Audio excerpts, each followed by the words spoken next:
എല്ലാവർക്കും ഒരിക്കൽ കൂടി മരിയാസ് റെസിപ്പി വേൾഡിലേക്ക് സ്വാഗതം. ഇന്ന് നമ്മൾ ചെയ്യുന്നത് വളരെ ഈസി ആയിട്ട് ചെയ്തെടുക്കാൻ പറ്റുന്ന ഒരു ബ്രേക്ക്ഫാസ്റ്റിൻ്റെ റെസിപ്പിയാണ്. നല്ല ക്രിസ്പിയും ടേസ്റ്റിയുമായിട്ടുള്ള റവ ദോശയാണ് ഇന്നുണ്ടാക്കുന്നത്. വളരെ കുറഞ്ഞ സമയത്തിൽ വളരെ എളുപ്പത്തിൽ നമുക്കിത് ഉണ്ടാക്കിയെടുക്കാൻ പറ്റും. തേങ്ങാ ചമ്മന്തി റവ ദോശയ്ക്ക് നല്ലൊരു കോമ്പിനേഷനാണ്. ഇനി നമുക്ക് ഇതെങ്ങനെയാണ് ചെയ്യേണ്ടതെന്ന് നോക്കാം. റവ ദോശയ്ക്ക് വേണ്ടിയിട്ട് വറക്കാത്ത റവയാണ് ഇവിടെ എടുത്തിരിക്കുന്നത്. നിങ്ങളുടെ കയ്യിലുള്ളത് വറുത്ത റവയാണെങ്കിൽ അതായാലും മതി. ചെറിയ തരിയോട് കൂടിയതോ വലിയ തരിയോട് കൂടിയതോ ആയ ഏത് റവയും ഇതിനു വേണ്ടിയിട്ട് ഉപയോഗിക്കാം. അടുത്തതായിട്ട് ഇതിലേക്ക് വേണ്ടത് അരിപ്പൊടിയാണ്. വറുത്ത അരിപ്പൊടിയാണ് ഇതിനു വേണ്ടിയിട്ട് എടുത്തിരിക്കുന്നത്. 1 കപ്പ് അരിപ്പൊടിയാണ് ഇവിടെ എടുത്തിരിക്കുന്നത്. റവ എടുത്തിരിക്കുന്ന അതേ അളവിൽ തന്നെയാണ് അരിപ്പൊടിയും എടുക്കേണ്ടത്. 1/2 കപ്പ് മൈദയും 1/2 കപ്പ് തൈരും കൂടി ഇതിലേക്ക് ആവശ്യമാണ്.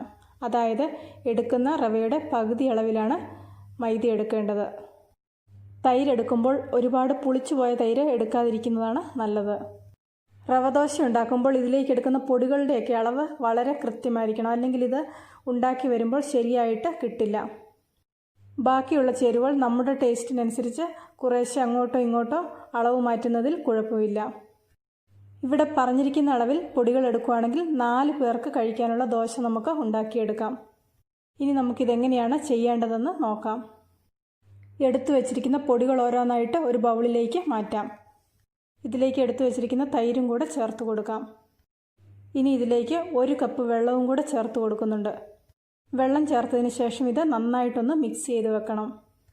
ഇതുപോലെ നേരത്തെ തന്നെ പൊടികൾ മിക്സ് ചെയ്ത് വെക്കുകയാണെങ്കിൽ ബാറ്റർ റെഡിയാക്കിയ ഉടനെ തന്നെ നമുക്ക് ദോശ ചുട്ട് തുടങ്ങാം. കട്ടയൊന്നുമില്ലാതെ നന്നായിട്ടൊന്ന് മിക്സ് ചെയ്ത് വെക്കാം.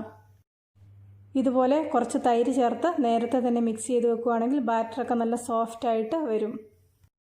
തൈര് ചേർത്തുണ്ടാക്കുന്ന റവ ദോശയ്ക്ക് ടേസ്റ്റും കൂടുതലാണ്. കൂട്ടിവിടെ അടച്ചു വെക്കാം. ഇനി ഇതിലേക്ക് വേണ്ട ബാക്കി കാര്യങ്ങൾ ചെയ്തെടുക്കാം. ആ സമയമാകുമ്പോഴേക്ക് ഈ ബാറ്റർ നല്ല സെറ്റായിട്ട് വരും. ഏകദേശം ഒരു 15 മിനിറ്റ് കഴിഞ്ഞിട്ടുണ്ട്. ഇതിലേക്ക് വേണ്ട ബാക്കി കാര്യങ്ങളൊക്കെ റെഡിയാക്കിയിട്ടുണ്ട്. കുറച്ച് സവോള ഇവിടെ പൊടിയായിട്ട് അരിഞ്ഞു വെച്ചിട്ടുണ്ട്. അടുത്തതായിട്ട് ഇതിലേക്ക് വേണ്ടത് കുറച്ച് മല്ലിയില, കുറച്ച് കറിവേപ്പില, പൊടിയായിട്ട് അരിഞ്ഞ ഇഞ്ചി, 3 പച്ചമുളക് വളരെ ചെറുതായിട്ട് അരിഞ്ഞത്, 1/4 ടീസ്പൂൺ ജീരകം. ഇത്രയും സാധനങ്ങളാണ്. ചേരുവകളെല്ലാം നേരത്തെ റെഡിയാക്കി വെച്ചിരുന്ന കൂട്ടിലേക്ക് ചേർത്ത് കൊടുക്കാം. ഇതിലേക്ക് വേണ്ട ചേരുവകൾ അരിയുമ്പോൾ എത്ര ചെറുതായിട്ട് അരിയാവോ അത്രയും ചെറുതായിട്ട് അരിയാൻ വേണ്ടിയിട്ട് പ്രത്യേകം ശ്രദ്ധിക്കണം. ജീരകം ഒന്ന് ചതച്ചിടേണ്ടവർക്ക് അങ്ങനെ ചെയ്തു കൊടുക്കാം. ഡയറക്റ്റായിട്ട് ഇട്ട് കൊടുക്കണമെങ്കിൽ അങ്ങനെയും ചെയ്തു കൊടുക്കാം. കറിവേപ്പിലയേക്കാൾ കൂടുതൽ അളവിൽ മല്ലിയില ചേർത്ത് കൊടുക്കുന്നുണ്ട്. ഓരോരുത്തരുടെ ഇഷ്ടത്തിനനുസരിച്ച് ഇതിൻ്റെ അളവ് മാറ്റാം. അഥവാ ഇനി മല്ലിയില ഇല്ലെങ്കിൽ മല്ലിയില ഒഴിവാക്കാം. ആവശ്യത്തിനുള്ള ഉപ്പും കൂടെ ചേർത്ത് കൊടുക്കാം. റവ ദോശയ്ക്ക് വേണ്ട ചേരുവകളെല്ലാം ഇവിടെ ബൗളിലേക്ക് ചേർത്ത് കൊടുത്തിട്ടുണ്ട്. ഇനി ഇതിലേക്ക് കുറേശ്ശെയായിട്ട് വെള്ളം ഒഴിച്ച് നന്നായിട്ടൊന്ന് മിക്സ് ചെയ്തെടുക്കണം. വെള്ളം ചേർത്ത് കൊടുക്കുമ്പോൾ എപ്പോഴും കുറേശ്ശെയായിട്ട് ചേർത്ത് കൊടുക്കാൻ വേണ്ടിയിട്ട് ശ്രദ്ധിക്കണം. ആദ്യം തന്നെ ഒരുപാട് വെള്ളം ഒഴിച്ചു കൊടുത്തിട്ടുണ്ടെങ്കിൽ വെള്ളം ചിലപ്പോൾ കൂടിപ്പോകാനുള്ള ഒരു സാധ്യതയുണ്ട്. വെള്ളം കൂടിപ്പോയിട്ടുണ്ടെങ്കിൽ പൊടിയിട്ട് അഡ്ജസ്റ്റ് ചെയ്യാമെന്ന് വിചാരിച്ചിട്ടുണ്ടെങ്കിൽ ചിലപ്പോൾ അതിൻ്റെ ആ കൺസിസ്റ്റൻസി മാറിപ്പോകും. അതുകൊണ്ട് വെള്ളം കുറേശ്ശെയായിട്ട് ഒഴിച്ചു കൊടുക്കണം. ഏകദേശം ഒരു 3-3.5 കപ്പ് വെള്ളം ഇതിലേക്ക് ഒഴിച്ചു കൊടുക്കുന്നുണ്ട്. റവ ദോശയ്ക്കുള്ള ബാറ്റർ ഉണ്ടാക്കിയെടുക്കുമ്പോൾ നല്ല മോരും വെള്ളം പോലെ ഇരിക്കണം. നല്ല ലൂസായിട്ട് വേണം ഇതിൻ്റെ ബാറ്റർ തയ്യാറാക്കിയെടുക്കാൻ. ഞാനിവിടെ മൊത്തത്തിൽ 3 കപ്പ് വെള്ളമാണ് ദോശ ചുടുന്നതിന് മുമ്പ് ചേർത്ത് കൊടുത്തിരിക്കുന്നത്.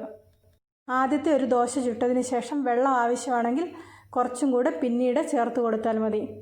ഇവിടെ ഇപ്പോൾ നല്ല ലൂസായിട്ടുള്ള ബാറ്റർ റെഡി ആയിട്ടുണ്ട്. ഇനി നമുക്ക് ദോശയൊന്ന് ചുട്ടു നോക്കാം. ബാറ്റർ ഒഴിച്ചു കൊടുക്കുന്ന സമയത്ത് പാൻ നന്നായിട്ട് ചൂടായിട്ടിരിക്കണം. എങ്കിൽ മാത്രമേ ഈ ദോശ നല്ല നെറ്റ് പോലെ ആയിട്ട് കിട്ടുകയുള്ളൂ. ദോശയുടെ ബാറ്ററിന് വെള്ളം കുറവാണെങ്കിലും ഇതുപോലെ നെറ്റ് പോലെ ആകാതെ വരും. ആ സമയത്ത് കുറച്ച് വെള്ളവും കൂടെ ചേർത്ത് കൊടുക്കാം. ഞാനിവിടെ ഇപ്പോൾ ഒരു 1/2 കപ്പ് വെള്ളവും കൂടി ഈ ബാറ്ററിലേക്ക് ചേർത്ത് കൊടുത്തിട്ടുണ്ട്. ഇപ്പോൾ ഈ ബാറ്റർ നല്ല കറക്റ്റ് കൺസിസ്റ്റൻസി ആയി വന്നിട്ടുണ്ട്. ദോശ ചുടുന്ന സമയത്ത് ഇതുപോലെ നല്ല നെറ്റ് പോലെ ആയിട്ട് കിട്ടും. ദോശയുടെ ബാറ്റർ ഒഴിച്ചു കൊടുത്തു കഴിഞ്ഞ് ഇതൊന്ന് അടച്ചു വെക്കാം. അടച്ചു വെച്ചില്ലെങ്കിൽ ഇതിൻ്റെ മുകൾ ഭാഗമൊക്കെ ഡ്രൈ ആയി ശരിക്ക് വെന്ത് കിട്ടാതെ വരും. ദോശയുടെ മുകൾ ഭാഗം നന്നായിട്ട് വെന്ത് വന്നു എന്ന് ഉറപ്പാകുന്ന സമയത്ത് ഇതിലേക്ക് കുറച്ച് നെയ്യ് തടവി കൊടുക്കാം. നെയ്യ് തടവി കൊടുത്തതിന് ശേഷം ഇതിൻ്റെ കളറ് ചെറുതായിട്ട് മാറുന്നത് വരെ ഒന്ന് വെയിറ്റ് ചെയ്യണം. എങ്കിൽ മാത്രമേ നല്ല ക്രിസ്പി ആയിട്ട് നമുക്ക് റവ ദോശ ഉണ്ടാക്കിയെടുക്കാൻ പറ്റുള്ളൂ. റവ ദോശ ഉണ്ടാക്കുന്നതിൻ്റെ എല്ലാ കാര്യങ്ങളും വളരെ ഈസിയാണ്. എന്നാൽ ചുട്ടെടുക്കുന്നതിന് കുറച്ച് കൂടുതൽ സമയമെടുക്കും. കുറച്ച് സമയം വെയിറ്റ് ചെയ്തെങ്കിൽ മാത്രമേ ഇത് നല്ല ക്രിസ്പി ആയിട്ട് വരുള്ളൂ. വീഡിയോ ഒന്ന് ശ്രദ്ധിച്ചിട്ടുണ്ടെങ്കിൽ അതിൻ്റെ കറക്റ്റ് പാകം നിങ്ങൾക്ക് മനസ്സിലാകും. ഇതിൻ്റെ ഈ ഹോളുള്ള ഭാഗമൊക്കെ ഒരു ചെറിയ ബ്രൗൺ കളറായിട്ട് വരും. ആ സമയത്ത് ഇത് നമുക്ക് ദോശക്കല്ലിൽ നിന്ന് എടുത്തു മാറ്റാം. ഇതുപോലെ റവ ദോശ ഉണ്ടാക്കുമ്പോൾ നോൺ സ്റ്റിക്ക് പാനിൽ ഉണ്ടാക്കുന്നതാണ് ഏറ്റവും എളുപ്പം. അഥവാ ഇനി ദോശക്കല്ലിലാണ് ഇത് ഉണ്ടാക്കുന്നതെങ്കിൽ നന്നായിട്ട് ആ കല്ലിൽ എണ്ണ പുരട്ടി കൊടുത്തതിന് ശേഷം മാത്രമേ ബാറ്റർ അതിലേക്ക് ഒഴിച്ചു കൊടുക്കാൻ പാടുള്ളൂ. വളരെ ടേസ്റ്റിയും ഈസിയുമായിട്ടുള്ള റവ ദോശ ഇവിടെ റെഡി ആയിട്ടുണ്ട്. എല്ലാവരും ഒരു പ്രാവശ്യം ഇതുപോലെ ഒന്ന് ഉണ്ടാക്കി നോക്കുക. തീർച്ചയായിട്ടും നിങ്ങൾക്ക് ഈ റവ ദോശ നന്നായിട്ട് ഇഷ്ടപ്പെടും.